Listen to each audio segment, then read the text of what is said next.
નમસ્કાર દોસ્તો, ફરીવાર સ્વાગત છે તમારું એજ્યુકેશનલ એક્સપર્ટ યુટ્યુબ ચેનલની અંદર. મારું નામ હાર્દિક માંડાણી. આજે આપણે ધોરણ 7 ની એક જબરદસ્ત સિરીઝ લઈને આવ્યા છીએ. દોસ્તો, આ સિરીઝ છે સ્વાધ્યાય પોથીની સિરીઝ. સેમેસ્ટર 1 ની અંદર જેટલા પણ ચેપ્ટર તમારે છે એ તમામ ચેપ્ટરની સ્વાધ્યાય પોથીનું સોલ્યુશન આ ચેનલ ઉપર મૂકવામાં આવશે ચેપ્ટર વાઇઝ, એમાં પણ ભાગ પ્રમાણે. દોસ્તો, તો આ સ્વાધ્યાય પોથીનું સોલ્યુશન તમારે જોતું હોય તો તમે આ ચેનલને અત્યારે સબસ્ક્રાઇબ કરો અને તમારા મિત્રોને આ ચેનલની માહિતી આપો. ચાલો, અને એ પણ સમજૂતી સાથે સોલ્યુશન આપવામાં આવશે દોસ્તો. ચાલો, ચેપ્ટર નંબર 1, રાજપૂત યુગ, નવા શાસકો અને નવા રાજ્યો. પહેલો પ્રશ્ન તમને પૂછ્યો છે વિદ્યાર્થી મિત્રો, ઉત્તર ભારતમાં કયા રાજાના અવસાન બાદ નાના નાના રાજ્યો સ્વતંત્ર થયા? તો કોનું અવસાન થયું હતું? હર્ષવર્ધન. હર્ષવર્ધનના અવસાન પછી ઉત્તર ભારત નાના નાના રાજ્યોની અંદર વહેંચાઈ ગયું. 7મી સદીમાં ભારતમાં કઈ શક્તિનો ઉદય થયો હતો? તો કઈ શક્તિ આવશે? સામંતશાહી વ્યવસ્થા. ગઢવાલ રાજ્યની સ્થાપના કોણે કરી હતી? તો ગઢવાલ રાજ્યની સ્થાપના ચંદ્રદેવે કરી હતી. નીચેના પૈકી કયો પ્રદેશ પ્રાચીન કાળથી અવંતી અથવા તો ઉજ્જૈનના રાજ્ય તરીકે જાણીતો છે? જવાબ આવશે માળવા. માળવાને અવંતી અથવા તો ઉજ્જૈની કહેવામાં આવે છે. બુંદેલખંડનું રાજ્ય પાછળથી કયા નામે ઓળખાણ? તો આવશે જેજાપુતી. નું બીજું નામ છે બુંદેલખંડ. માળવાના પરમાર વંશના શાસકોમાં નીચેનામાંથી કોનો સમાવેશ થતો નથી? કોનો સમાવેશ થતો નથી એટલે કીધું છે કુમાર. ભોજ કયા વંશનો શ્રેષ્ઠ રાજા હતો? તો ભોજ આવશે પરમાર વંશ. પરમાર વંશનો શ્રેષ્ઠ રાજા ભોજ હતો. તારા નગરીમાં મહાશાળાની સ્થાપના કયા રાજાએ કરી હતી? તો ભોજે તારા નગરીમાં મહાશાળાની સ્થાપના કરી હતી. ચૌહાણ વંશનો કયો રાજા ભારતના ઇતિહાસમાં અદ્વિતીય સ્થાન ધરાવે છે? તો પૃથ્વીરાજ ત્રીજો એટલે કે પૃથ્વીરાજ ચૌહાણ. પૃથ્વીરાજ ચૌહાણે કયા મેદાનમાં શિહાબુદ્દીન ગોરીને સજ્જડ પરાજય આપ્યો હતો? તો કયું મેદાન આવશે? તરાઈનું મેદાન.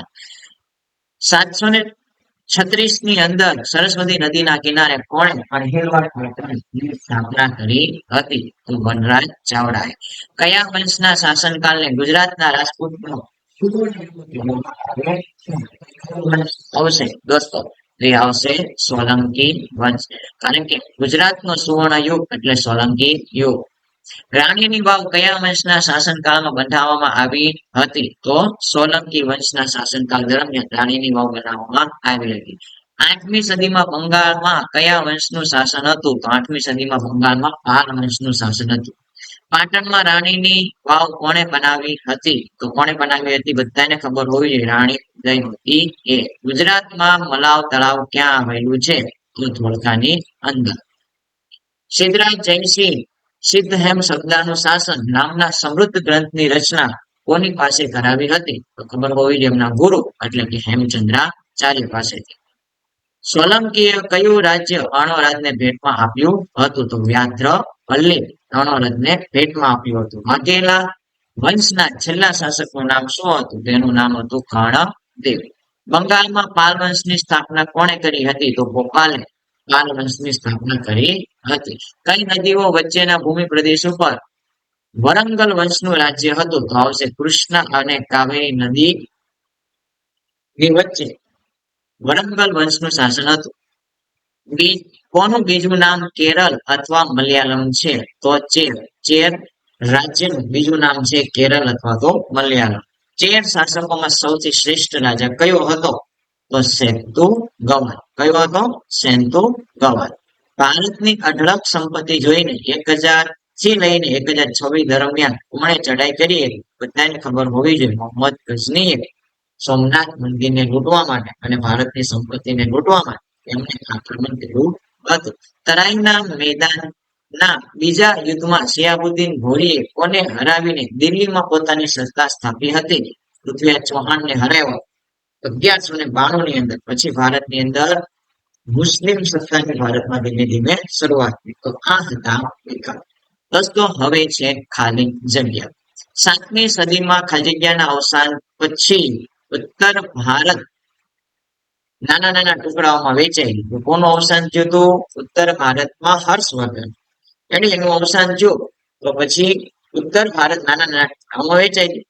રાજપૂતો ખાલી જગ્યા પ્રતિપાલક હતા. રાજપૂતો કોનું રક્ષણ હતા? તો બે વસ્તુ, તો ગૌ, ગૌ એટલે ગાય, બ્રાહ્મણ, એટલે કે ગાયોનું અને બ્રાહ્મણનું રક્ષણ ની સંપૂર્ણ જવાબદારી એ સમયે રાજપૂતોની હતી. રાજપૂતોની જવાબદારી ન માનતા, એ એવું માનતા કે ગાયોની અને બ્રાહ્મણોની રક્ષા કરવી એ અમારા માટે સેવા જેવું કામ છે.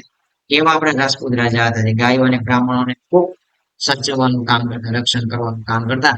ભારતની રાજપૂતાણીઓ તેમના ખાલી જગ્યા માટે પ્રખ્યાત હતી, વીરત્વ માટે. તમને ખબર હોવી જોઈએ, ખાલી રાજપૂત રાજાઓ બહાદુર નહોતા, રાજપૂતાણીઓ પણ એટલી જ બહાદુર હતી.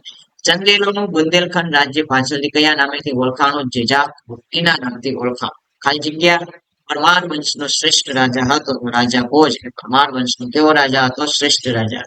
રાજા ભોજે ખાલી જગ્યામાં એક મહાશાળાની સ્થાપના કરી હતી. તો કઈ જગ્યાએ મહાશાળાની સ્થાપના કરી હતી? થારા નગરીની અંદર. ખાલી જગ્યાનો શાસનકાળ ગુજરાત માટે સુવર્ણયુગ કહેવામાં આવે છે. સુવર્ણયુગ કયો છે? સોલંકી. સોલંકીઓ ના સમયને ગુજરાતનો સુવર્ણયુગ કહેવાય. કોમેન્ટ કરી કહેવાનું છે દોસ્તો, ભારતનો સુવર્ણયુગ કયો હતો? રાણીની વાવ કોણે બનાવી હતી? તો ઉદયમતીએ.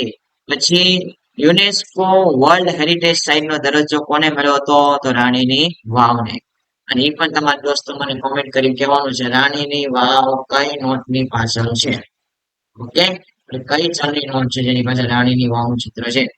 સિદ્ધરાજ જયસિંહની માતાનું નામ શું હતું? એટલે સિદ્ધરાજ જયસિંહની માતા છે નામ શું હતું? જેમને આદર્શ રાજમાતા કહેવાય, એનું નામ હતું મિનળ દેવી. પાલ વંશના સ્થાપક કોણ હતો? ગોપાલ. ગોપાલ છે પાલ વંશના સ્થાપક તરીકે, પાલ વંશનો સ્થાપક ગણવામાં આવે છે. બંગાળમાં પાલ વંશના પતન પછી કયા વંશની સ્થાપના થઈ? તો સેન વંશની સ્થાપના થઈ.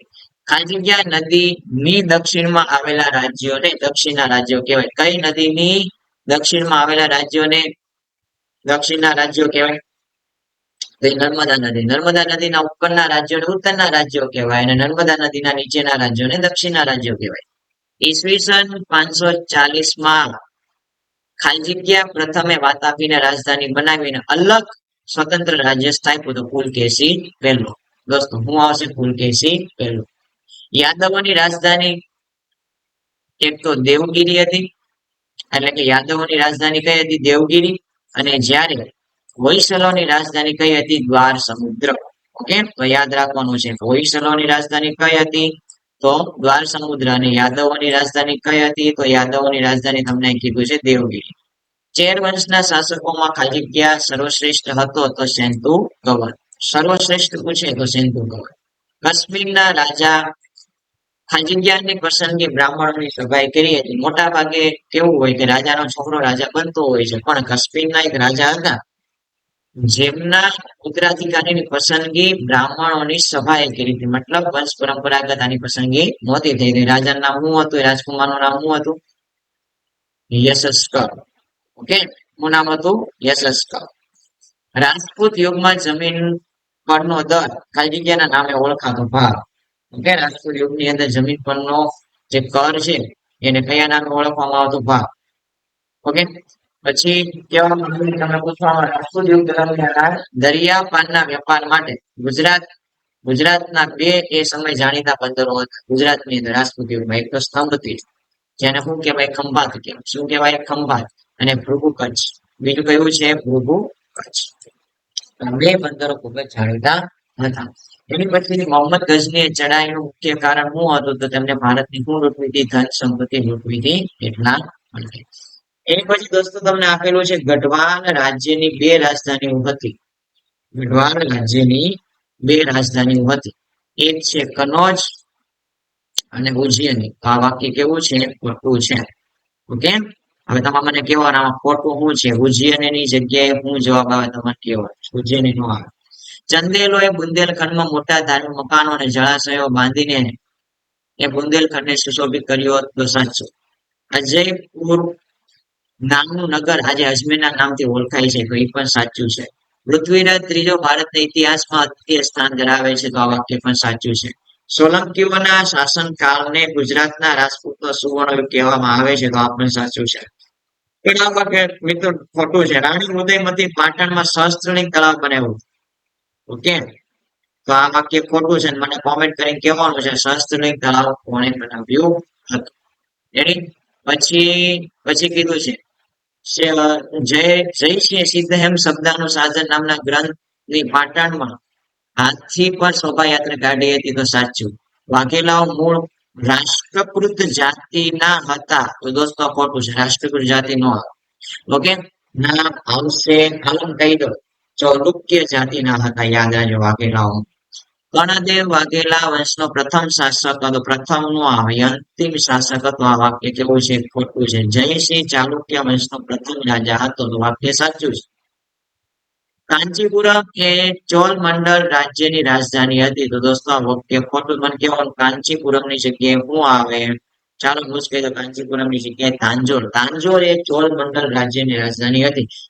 પાંડ્યોનું રાજ્ય નાનું હતું પણ તે વેપાર માટે મોટું મથક હતું તો સાચું. રાજપૂત યુગમાં જમીન પરનો કર તો આવશે ટોલ નો આવે કહેવાય ભાગ. શું કહેવાય? ભાગ. એટલે વાક્ય કેવું છે? ખોટું છે. પછી કીધું છે 8મી થી 12મી સદી દરમિયાન ભારતમાં ઘણા બધા મુસ્લિમ આક્રમણો થયા. હા, ઘણા બધા મુસ્લિમ આક્રમણો થયા 8મી સદી થી 12મી સદી સુધી. રાજપૂત રાજાઓએ આપણને બચે. મોહમ્મદ ગઝનીની ચડાઈનું મુખ્ય કારણ ભારતની અઢળક સંપત્તિ હતી એ પણ સાચું છે. ચાલો એકદમ સિમ્પલ. ગઢવાલ રાજ્યનો સ્થાપક તો કોણ આવશે? ચંદ્રદેવ. પરમાર વંશનો સ્થાપક તો કોણ આવશે? કૃષ્ણરાજ. રેડી? ચૌહાણ વંશનો સ્થાપક તો કોણ આવશે? વાસુદેવ. અને અનિલવાડ પાટણનો સ્થાપક તો કોણ આવશે? બોલો અનિલવાડ પાટણનો સ્થાપક તો આવશે વનરાજ ચાવડા. રેડી? ક્લિયર? એટલે જવાબ આવશે 5 4 2 3. રેડી? એની પછી છે પાલ વંશનો સ્થાપક તો પાલ વંશનો સ્થાપક આવશે ગોપાલ. પાલ. રેડી? ગોપાલ પાલ. પલ્લવ વંશનો સ્થાપક તો પલ્લવ વંશનો સ્થાપક કોણ છે? બપ્પદેવ. ગઢવાલ વંશનો પરાક્રમી રાજા તો કોણ આવશે? ગોવિંદ ચંદ્ર. અને વાઘેલા વંશનો છેલ્લો રાજા તો કોણ આવશે? કર્ણદેવ. આવશે 4 1 5 2. રેડી? એની પછી પરમાર વંશનો શ્રેષ્ઠ રાજા કોણ હતો? તો પરમાર વંશનો શ્રેષ્ઠ રાજા હતો હોય ચાલુક્ય વંશનો પ્રથમ રાજા. ચાલુક્ય વંશનો પ્રથમ રાજા કોણ? જયસિંહ. રાષ્ટ્રકૃત વંશનો શક્તિશાળી શાસક કોણ હતો? ગોવિંદ ત્રીજો. ચેર શાસકોમાં સર્વશ્રેષ્ઠ રાજા કોણ હતો? તો આવશે શંતુગવન. એટલે તો જવાબ આવશે 3 5 1 2. રેડી? હવે એક એક માર્ક્સના સવાલ જો. હવે દોસ્તો આને આપણે સમજવાના તો તમને યાદ રહેશે. અહીંથી તમારે રિવિઝન કરવાનું છે. રેડી? કયા સમયગાળાને રાજપૂત યુગ કહેવામાં આવે છે? તો તમારા દોસ્તો કહેવાનું કે ઈસવીસન 700 થી લઈને ઈસવીસન 1200 સુધીનો જે ભારતમાં 500 વર્ષનો જે સમય છે હતો ભારતની અંદર 500 વર્ષ 700 થી 1200 એ સમયગાળાને દોસ્તો રાજપૂત યુગ કહેવામાં આવે છે. 7મી સદીમાં કોના કોના અવસાન બાદ ઉત્તર ભારતમાં દક્ષિણ ભારતમાં નવા નવા રાજ્યો હતું. ઉત્તર ભારતમાં કોનું અવસાન થયું ખબર હોવી જોઈએ. ઉત્તર ભારતમાં હર્ષવર્ધન નું અવસાન થયું. આ મેન જવાબ છે. જે રાઉન્ડ કરું છું એ જવાબમાં આવી જાય તો તમને પૂરેપૂરા માર્ક્સ મળશે. રેડી? અને દક્ષિણ ભારતમાં કોનું અવસાન થયું? પુલકેશી II. બરાબર? આ બે શબ્દ આવી જવા એટલે તમને માર્ક્સ મળે. ઉત્તર ભારતમાં હર્ષવર્ધન નું અવસાન થયું. દક્ષિણ ભારતની અંદર પુલકેશી II નું અવસાન થયું. એને કારણે ભારત અલગ અલગ રાજ્યોની અંદર વિભાજિત થઈ ગયું. પછી ભારતની અંદર ઉત્તર ભારતના કોઈ પણ મુખ્ય 3 રાજવંશોના નામ આમ તો ઘણા બધા છે પણ કોઈ પણ 3 કીધું છે તો એમાં કયું મેં લીધા છે? એક છે કનોજ નું ગઢવાલ રાજ્ય. પછી બીજું છે માળવાની અંદર કોનું રાજ્ય? પરમાર વંશનું રાજ્ય એટલે કે માળવાનું પરમાર રાજ્ય. અને શાકંભરીમાં કોણ હતું? ચૌહાણો હતા. કોણ હતા? ચૌહાણો હતા. 3 શું થઈ ગયા? મોટા રાજ્યો થઈ ગયા. દોસ્તો તો હવે આની પછી ની જે સ્વાપોથી છે બરાબર એનો ભાગ 2 કુલ મેં 3 ભાગની અંદર આ પહેલું ચેપ્ટર કમ્પ્લીટ કરેલું છે.